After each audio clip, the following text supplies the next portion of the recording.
There are no other small country in the world that gives the USA so much concerns like Cuba.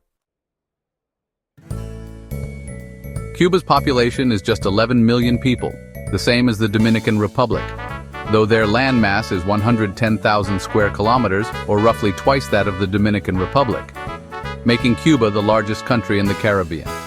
England is just slightly larger than Cuba, as England is just over 130,000 square kilometers, excluding Scotland and Wales.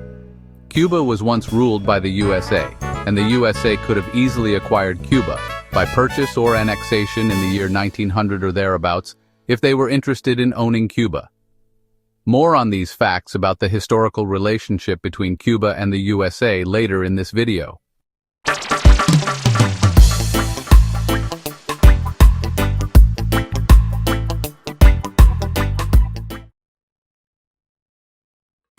Does the USA fears Cuba's socialists' influence on other Caribbean countries? Or which Caribbean and regional leaders visited or was influenced by Fidel Castro government over the years? Historically, the U.S. government has indeed been deeply concerned about the spread of Cuba's socialist model in the Caribbean, a worry that dates back to the Cold War.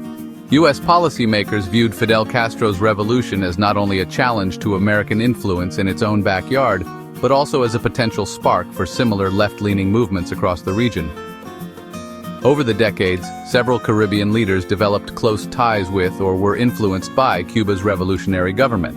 For example, Jamaica's former Prime Minister Michael Manley embraced democratic socialism and visited Cuba several times, openly admiring aspects of Castro's approach. Similarly, Grenada's former Prime Minister Maurice Bishop established strong links with Cuba, with his government receiving significant Cuban support in areas like healthcare and education. In Haiti, figures such as Jean Bertrand Aristide, whose political platform included elements of anti-imperialist and socialist rhetoric, also found inspiration in Cuba's example. While U.S. officials today may focus more on issues like energy security, illegal migration, or regional stability, the legacy of those Cold War-era fears still informs American attitudes toward any sign of Cuba's ideological export in the region. Would it be correct to say that the USA fears that Cuba joining BRICS will ease financial pressure on Cuba and allow Cuba to once again exert its socialist influence on other Caribbean nations? This could be very dangerous for the USA, especially at a time when Russia is re-emerging as a global superpower, bearing in mind that Cuba was acting like a satellite state for Communist Russia in the Americas during the Cold War of the 1950s, until the collapse of the Soviet Union in the early 1990s.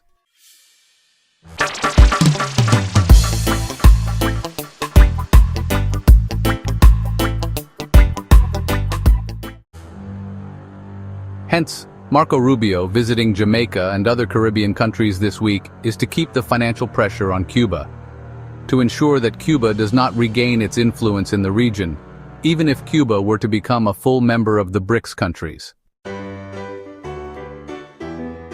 The picture isn't so clear-cut. Some analysts argue that if Cuba were to join BRICS, it might gain new avenues for trade and investment that could help ease its financial crisis and lessen the impact of U.S. sanctions. In that sense, there is a view that Washington might be wary of such a development, because it could undermine decades-long pressure on Cuba. However, U.S. officials have not publicly stated that they fear Cuba joining BRICS, and the administration's policy remains focused on maintaining pressure through sanctions rather than solely blocking alternative alliances.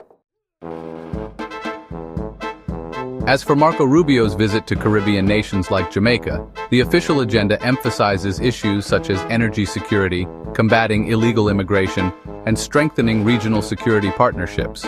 While some critics and commentators interpret his itinerary as part of a broader U.S. strategy to keep economic pressure on Cuba, especially given concerns over Cuban doctors and other contentious issues, there's no definitive evidence that this trip is designed solely to counteract the potential benefits Cuba might gain from joining BRICS. In short, while it's true that a BRICS membership could offer Cuba financial relief and diversify its economic ties, attributing Rubio's Caribbean tour entirely to a desire to keep financial pressure on Cuba oversimplifies a complex regional strategy. The U.S. approach in the Caribbean involves multiple goals beyond just targeting Cuba's economy.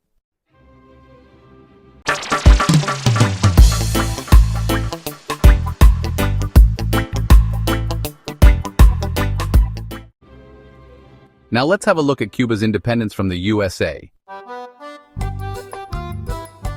Though the USA never formally owned Cuba, it did exert significant influence and control over the island, particularly after the Spanish-American War, leading to a period of U.S. military occupation and a protectorate status before Cuba gained formal independence in 1902.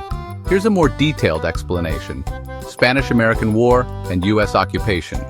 After Spain's defeat in the Spanish-American War, Cuba became a U.S. territory, and the U.S. military governed the island from 1899 to 1902. Treaty of Paris.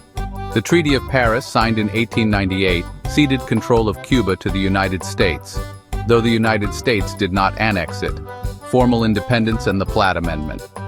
Cuba gained formal independence in 1902, but the U.S. exerted considerable influence through the Platt Amendment, which allowed the U.S. to intervene in Cuban affairs and to lease Guantanamo Bay. Economic and political dominance. Even after independence, the United States maintained a strong economic and political presence in Cuba, controlling a large portion of its trade and resources. Repeal of the Platt Amendment. The Platt Amendment was eventually repealed in 1934, but the relationship between the two countries remained complex and often strained. Thanks for watching this video. To support this channel, please click on the subscribe button. Share this video in your WhatsApp groups and send it to all your friends. Remember to let us know what you think about this video by leaving your comments below. Please keep your comments respectful. God bless you, God bless the Jamaican Parliament, and God bless Jamaica. Until my next video, peace and love to one and all.